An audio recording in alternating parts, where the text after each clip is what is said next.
This channel does not promote any violent, harmful, or illegal activities. All content provided by this channel is meant for an educational purpose only. এই মুহূর্তে সবথেকে বড় খবর, supreme কোর্টে ইডির মামলায় পার্থ চট্টোপাধ্যায়ের জামিন। 1 ফেব্রুয়ারির মধ্যে পার্থ চট্টোপাধ্যায়কে জামিনের নির্দেশ দেওয়া হয়েছে। নিয়োগ দুর্নীতি মামলায় 2022-এর 23 জুলাই গ্রেফতার হন পার্থ চট্টোপাধ্যায়। আরো বিস্তারিত জানার চেষ্টা করব। আমাদের সঙ্গে রয়েছেন আমাদের প্রতিনিধি জ্যোতির্ময় কর্মকার। জ্যোতির্ময়, হোয়াট নেক্সট? এরপর কি তার কি জেল মুক্তি ঘটবে নাকি এক্ষুনি তার জেল মুক্তি ঘটছে না? স্পষ্টভাবে জানিয়ে দিই, আজকের যে নির্দেশ, সেই নির্দেশের টেকনিক্যালি কখনোই পার্থ চট্টোপাধ্যায় জেল মুক্তি সম্ভব নয়। তার কারণ তার ইডি কেসে তার জামিন হলো, সিবিআই কেসে তিনি এখনও পর্যন্ত জেলে রয়েছেন এবং সেক্ষেত্রে তার জামিনের আবেদন এখনও পর্যন্ত গ্রাহ্য হয়নি। কিন্তু যেটা তাৎপর্যপূর্ণ, ইডির কেসেও তাকে যে জামিন দেওয়া হয়েছে সেই জামিন এখনও পর্যন্ত বলবৎ হবে না। তা প্রায় 1.5 মাস তাকে অপেক্ষা করতে হবে।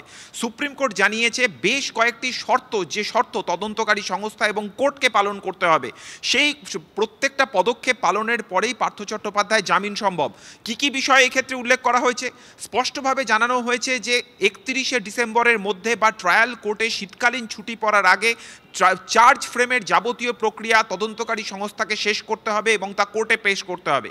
দ্বিতীয়ত, শুনানি পর্বে যে বিষয়টির উপর সবথেকে বেশি গুরুত্ব দেওয়া হয়েছিল, যে পার্থ চট্টোপাধ্যায় শুধুমাত্র একজন মন্ত্রী ছিলেন না, শাসক দলের গুরুত্বপূর্ণ পদে তিনি ছিলেন। তিনি যদি জামিন পেয়ে যান তাহলে খুব স্বাভাবিকভাবেই এক্ষেত্রে যারা অত্যন্ত ভালনারেবল উইটনেস, তাদের ওপরে তিনি ইনফ্লুয়েন্স করতে পারেন এবং তথ্য প্রমাণ লোপাট হতে পারে, তদন্ত সম্পূর্ণভাবে বিঘ্নিত হতে পারে, কারণ তিনি যথেষ্ট প্রভাবশালী।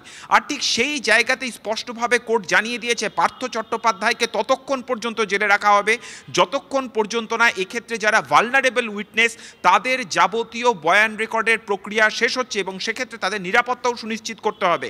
জানুয়ারি 2nd থেকে 3rd উইকের মধ্যে এই প্রক্রিয়া শেষ করে ফেলার জন্য তদন্তকারী সংস্থাকে নির্দেশ দেওয়া হয়েছে এবং এই প্রক্রিয়া শেষ হয়ে যাওয়ার পরেই পার্থ চট্টোপাধ্যায়ের ইডি কেসে তার জামিন হবে এবং সেই যাবতীয় জামিন দেওয়ার প্রক্রিয়ার একটা ডেডলাইন বেঁধে দেওয়া হয়েছে। 1 ফেব্রুয়ারির মধ্যে পার্থ চট্টোপাধ্যায়কে ইডি কেসে তাকে জামিন দিতে হবে। এর পাশাপাশি বলা হয়েছে তিনি জামিন পাওয়ার পরেও কোনো পরিস্থিতিতে তিনি কোনো মন্ত্রক, কোনো সরকারি অফিসের দায়িত্ব তিনি নিতে পারবেন না, অর্থাৎ তিনি মন্ত্রী হতে পারবেন না। যদিও তিনি পশ্চিমবঙ্গ বিধানসভার বিধায়ক হিসেবে কাজ করতে পারেন যতক্ষণ পর্যন্ত না তিনি দোষী প্রমাণিত হচ্ছেন।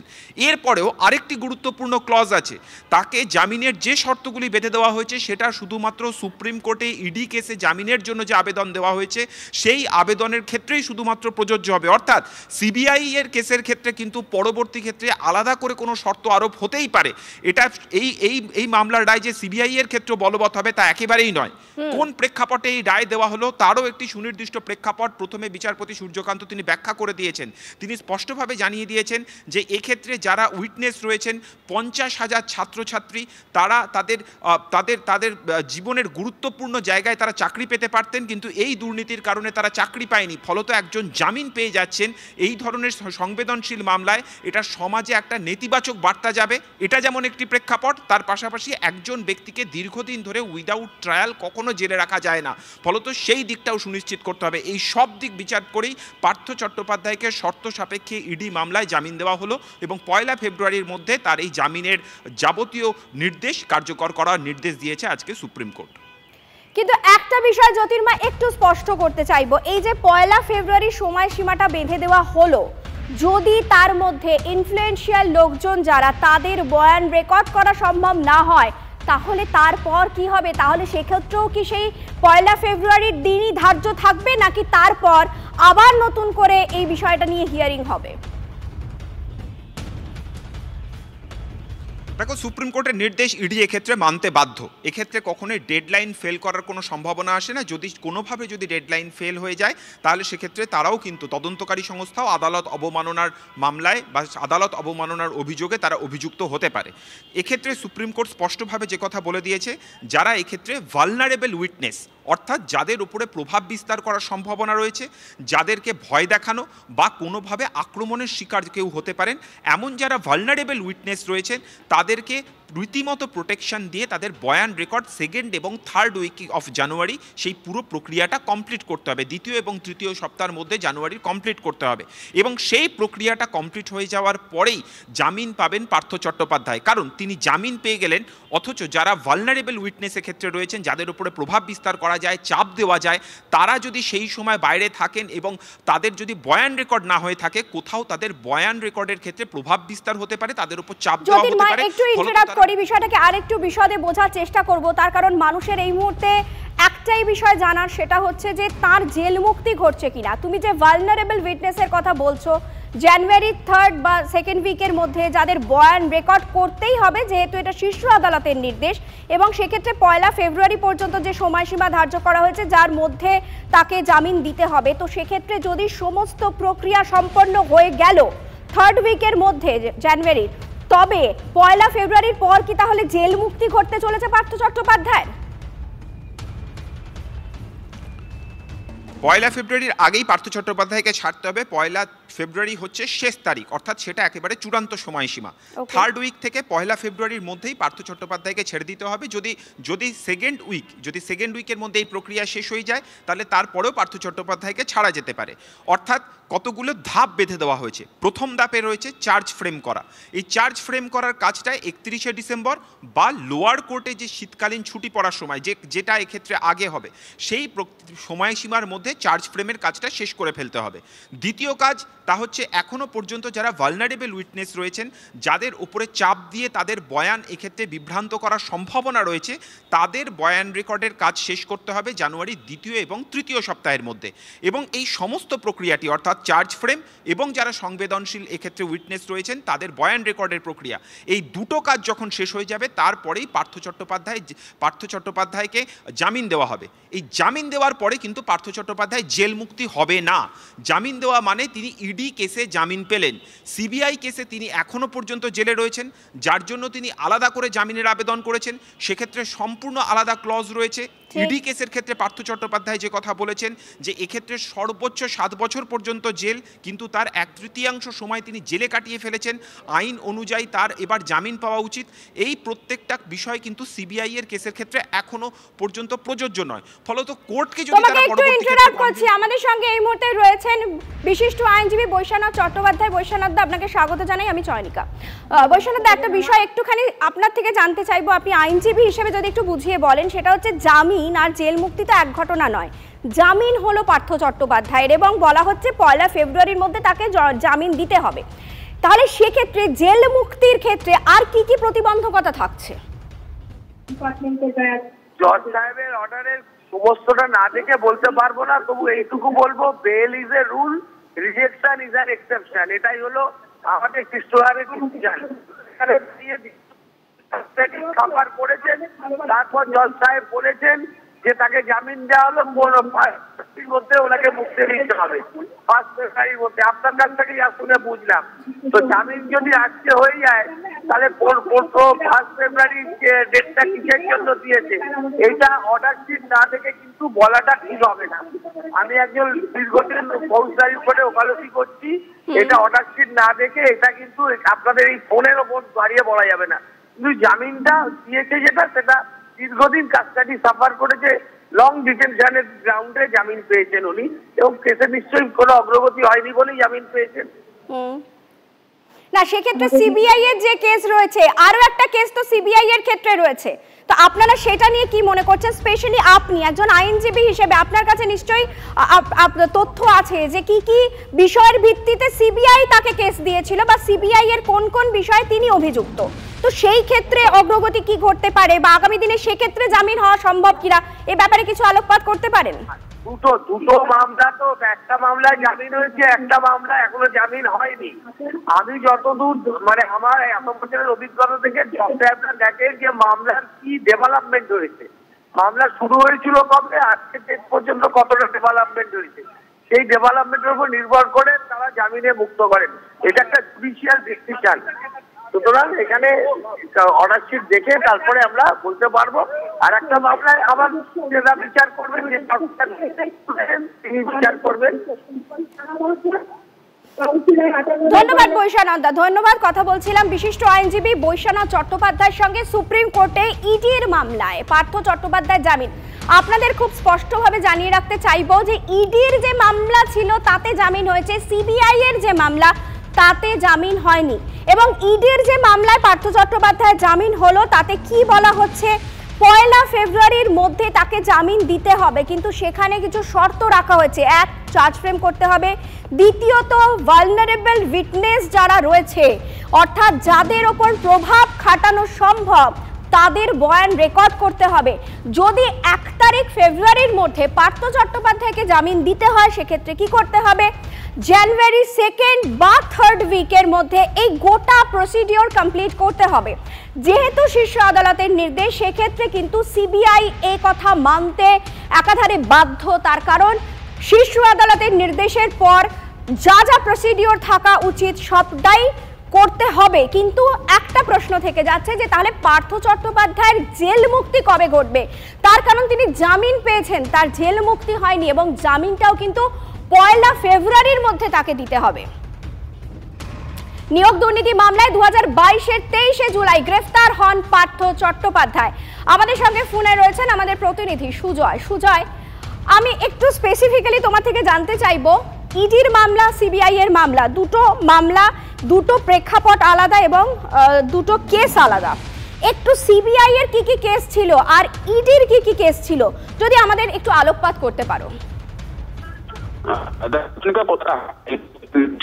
তদন্তভার নেয় এসএসসি সমস্ত দুর্নীতি মামলা। একদিকে দশম নিয়োগ দুর্নীতি, একাদশ দ্বাদশ, গ্রুপ সি, গ্রুপ বি এবং প্রাথমিক, প্রত্যেকটি মামলায় সিবিআই তদন্তভার নিয়েছে কলকাতা হাইকোর্টের নির্দেশের পর। সিবিআই প্রত্যেকটি ক্ষেত্রে মামলা রুজু করার পর ইডিও পৃথকভাবে প্রত্যেকটি ক্ষেত্রে মামলা রুজু করে। এক্ষেত্রে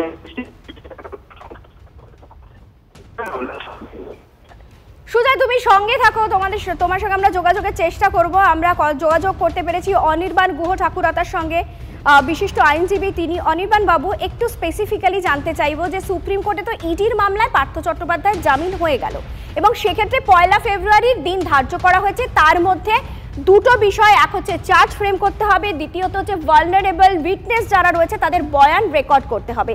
তাহলে জেল মুক্তি, যে বিষয়টা নিয়ে সবাই জানতে চাইছে, জেল মুক্তি কবে ঘটতে পারে, মানে এরপর কি কি ধাপ রয়েছে? আর দেখুন, প্রথমেই বলি যে আমরা যখন এই হিয়ারিং চলছিল আমরা বারবার বলেছিলাম যে বাকিরা সবাই মুক্তি পেয়েছেন, পার্থবাবুকে ইমিডিয়েটলি জামিন দেওয়া হোক। এবং তখন আমরা লেড বাই মিস্টার মুকুল রোহতাগি, তিনি আমাদেরকে লিড করেছিলেন এক্ষেত্রে, এবং সেখানে বারবার এই তথ্যটা উঠে এসেছিল যে কেন অনারেবল কোর্ট বারবার জিজ্ঞেস করছিলেন যে ট্রায়াল কেন এগোচ্ছে না। তো তাই জন্য একটা নির্দিষ্ট সময়সীমা বেঁধেছিলেন চার্জ গঠন করার এবং চার্জের ভালনারেবল উইটনেসকে এক্সামিন করার, এবং বললেন যে 1 ফেব্রুয়ারি জামিনের দিনও ধার্য করে দিলেন, অর্থাৎ 1 ফেব্রুয়ারি ওনাকে জামিন দিতেই হবে, কারণ shall be released on bail, trial court বলে ট্রায়াল কোর্টকে। তো তার মানে এই 1 তারিখের মধ্যে ইডির দায়িত্বভার অনেক বাড়লো, এনফোর্সমেন্ট ডিরেক্টরকে চার্জ গঠনের প্রক্রিয়া শুরু করতে হবে, অনারেবল ট্রায়াল কোর্টকে চার্জ গঠন করতে হবে এবং 4 জন সাক্ষীকে এক্সামিন করতে হবে, এবং 1 তারিখ উনি জামিনে মুক্ত হচ্ছেন। এটা সুপ্রিম কোর্টের রায়। আমরা অসংখ্য ধন্যবাদ জানাই, temple of justice has given a order, যেখানে একটা ব্যালেন্স, সাংঘাতিক ব্যালেন্স মেনটেন করেছেন। কারণ এই তথ্য বা এই যুক্তি বারবার উঠে আসছিল সুপ্রিম কোর্টের বিভিন্ন মামলাতে, যে ট্রায়াল এনফোর্সমেন্ট ডিরেক্টরের তদন্তের নামেও বহু সময় নষ্ট করছেন, কিন্তু ট্রায়াল হচ্ছে না। তাই জন্য এইরকম একটা কন্ডিশনাল জামিন ওনাকে দিয়েছেন অনারেবল সুপ্রিম কোর্ট, এবং তারা সেখানে বেশ কিছু কন্ডিশন ইডির উপরে দায়িত্বভার দিয়েছে। তো যেটা আমার মনে হয় একটা অত্যন্ত যুগান্তকারী রায়, এবং এই রায়ের জন্য অসংখ্য ধন্যবাদ অনারেবল সুপ্রিম কোর্ট। অনির্বাণ বাবু, আপনার থেকে আমি আরেকটা বিষয় বোঝার একটু চেষ্টা করব, সেটা হচ্ছে একদিকে ইডির মামলা, অন্যদিকে হচ্ছে সিবিআই এর মামলা। ইডির মামলার ক্ষেত্রে তো স্পষ্ট একটা নির্দেশ সামনে এলো, এবার সিবিআই এর যে কেস সেটার কি স্ট্যাটাস, সে ব্যাপারে একটু আলোকপাত করুন না। মামলাতে ওনার একটা মামলাতে, যেখানে RC5 অর্থাৎ বহুদিন আগে যেটাতে উনি শোন অ্যারেস্টেড হয়েছিলেন, সেই মামলাতে এখন যেহেতু স্প্লিট জাজমেন্ট এসেছিল, মহামান্য 2 কলকাতা হাইকোর্টের 2 বিচারপতি রয়, তাদের মধ্যে মত পার্থক্য হয়েছিল, তাই জন্য এখন 3য় অনারেবল জাজের কাছে তার হিয়ারিং চলছে। আশা করা যায় তার হিয়ারিংও খুব শীঘ্রই সম্পন্ন হবে এবং তারপরে রায়দান হবে। সেই সিবিআই এর মামলার সাথে ইডির মামলার কিন্তু মানে রায়ের তরফে কোনো সম্পর্ক নেই। সিবিআইয়ের মামলাতে জামিন হয়ে গেলে, যদি 1 তারিখের মধ্যে সিবিআইয়ের মামলাগুলোতেও না জামিন হয়ে যায়, তাহলে উনি 1 তারিখে জেল মুক্তি হবেন বলে ধারণা।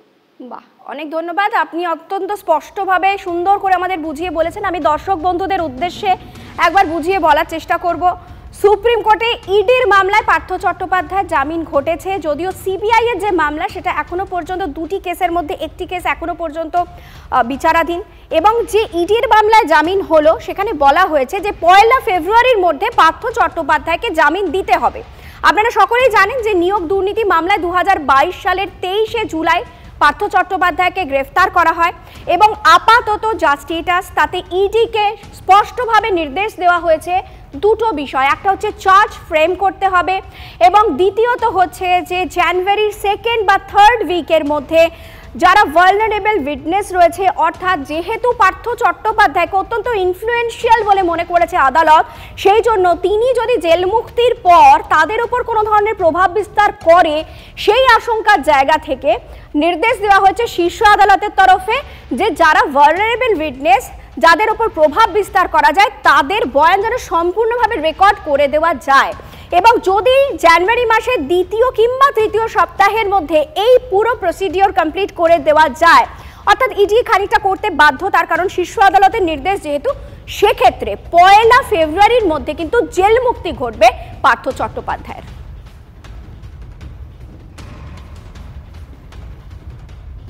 সুপ্রিম কোর্টে ইডির মামলায় পার্থ চট্টোপাধ্যায়ের জামিন এই মুহূর্তের অত্যন্ত বড় খবর, যে খবরের দিকে সকলের নজর ছিল যে কি হতে চলেছে, জামিন মানে কি জেল মুক্তি, এই প্রশ্ন বারবার সামনে এসেছে।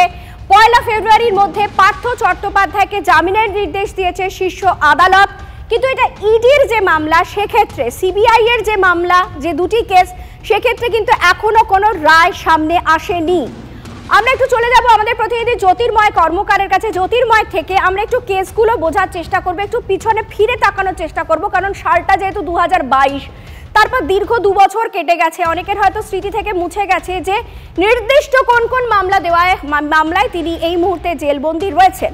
জ্যোতির্ময়, একটু স্পেসিফিক্যালি যদি বলো যে ইডির কেসগুলো কোন কোন বিষয় ছিল, এবং সিবিআই এর ক্ষেত্রে কি কি কেস ছিল তার এগেইনস্টে। দেখো, মূল বিষয় হচ্ছে নিয়োগ দুর্নীতির কেস।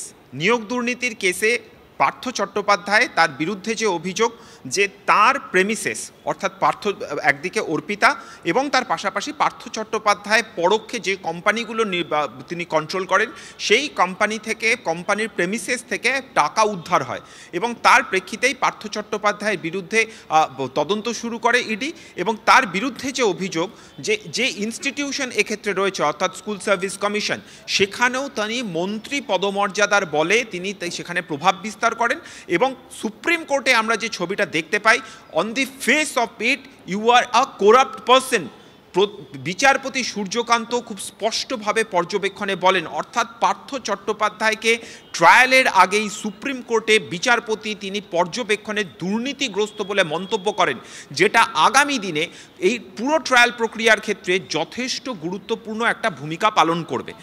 যেটা আমাদের কাছে সবথেকে বেশি তাৎপর্যপূর্ণভাবে সামনে এসছে তা হচ্ছে শুনানি পর্বে 2টো পরস্পর বিরোধী বিষয় খুব প্রত্যাশিতভাবে উঠে এসেছে। এক, পার্থ চট্টোপাধ্যায়কে কোন গ্রাউন্ডে তার জামিন চাওয়া হচ্ছিল। এক্ষেত্রে যেটা বলা হচ্ছিল যে একজন মানুষ তিনি দীর্ঘদিন ধরে জেলে আছেন, 2022 সাল থেকে জেলে আছেন, এক্ষেত্রে সর্বোচ্চ শাস্তির সীমা হচ্ছে 7 বছর। নিয়ম অনুযায়ী কেউ যদি এই সর্বোচ্চ শাস্তির সীমার 1/3 সময় জেলে থাকে, তাহলে তাকে জামিন। আমি একটু সামনে আনার চেষ্টা করব। দীর্ঘ 7 বছর যদি আমি ধরে নিই, তার মধ্যে বলা হয় যদি 3 বছর কেউ জেল খেটে ফেলে তাহলে তাকেও কিন্তু মুক্তি দিয়ে দিতে হয়। সেই ব্যাপারটাও নিশ্চয়ই এখানে মানে একটা পয়েন্ট হিসেবে কাজ করবে। আমি সে কথাই বলছিলাম যে তিনি 7 বছরের মধ্যে 1/3 সময় তিনি জেলে কাটিয়ে ফেলেছিলেন, এবং এই গ্রাউন্ডটাই বারবার ধরে মুকুল রোহতাগি তুলে ধরেন। এর পাশাপাশি তার অসুস্থতার বিষয় তুলে ধরা হয়, এবং বলা হয় যে একটা মানুষ দীর্ঘদিন তিনি কখনো জেলে থাকতে পারেন না, যেহেতু এখনো পর্যন্ত চার্জ ফ্রেম হয়নি, যেহেতু এখনো পর্যন্ত ট্রায়াল শুরু হয়নি। কিন্তু আমরা অন্যান্যদের থেকে পার্থ চট্টোপাধ্যায়ের শুনানি কোন জায়গায় আলাদা, তা হচ্ছে যখন ইডি বারবার ধরে পার্থ চট্টোপাধ্যায়ের বিরুদ্ধে তোলা অভিযোগগুলোকে আরও একবার শুনানি পর্বে সামনে নিয়ে আসছিল, সুপ্রিম কোর্টের বিচারপতি তিনি নিজে যে কথা বলেন যে বাকিরা কেউ মন্ত্রী নন, অর্থাৎ এই মামলার সঙ্গে যুক্ত বাকিদের জামিন হয়ে গিয়েছে, পার্থ চট্টোপাধ্যায় কেন জামিন পাবেন না।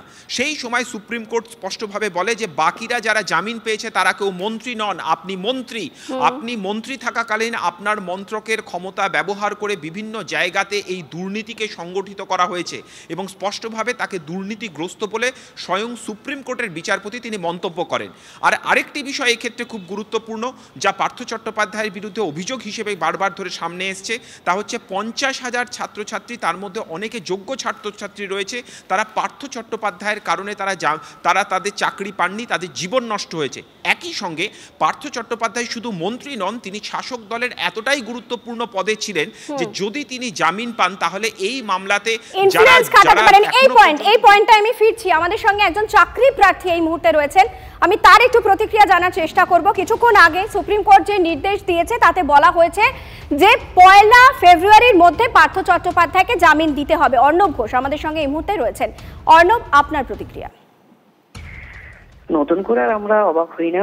বর্তমান বিচার ব্যবস্থা এবং তদন্ত প্রক্রিয়া যেভাবে এগোচ্ছিল তাতেই মনে হচ্ছিল যে যারা এই আমাদের চাকরিগুলো বেঁচে দুর্নীতির চরম জায়গায় পৌঁছে দিয়েছে শিক্ষা ব্যবস্থাকে, তাদের ওই সময়ের অপেক্ষা। তার কারণ হচ্ছে যারা মিডলম্যান তারা যখন রিলিজ হয়েছে, এরকম ক্ষমতাবানদের আর কতদিন টিকিয়ে রাখা যাবে, তাদেরকে কতদিন আটকে রাখা যাবে। এতদিন ধরে তদন্ত প্রক্রিয়া চললো, কিন্তু তদন্তের মাঝখান থেকে শেষ পর্যন্ত সেই দেখা গেল পর্বতের মুশিক প্রসব হলো। আলটিমেট আমরা সেই মানের জলেই ভেসে গেলাম। তদন্ত প্রক্রিয়া নিয়ে তার মানে খুশি নন? তদন্ত প্রক্রিয়া নিয়ে কোথাও মানে খুশির কোন রকম জায়গা আছে কি? পশ্চিমবঙ্গবাসী বিভিন্ন ক্ষেত্রে বিভিন্ন রকম দুর্নীতি দেখেছে। কোন দুর্নীতি সুরাহা হয়েছে বলুন?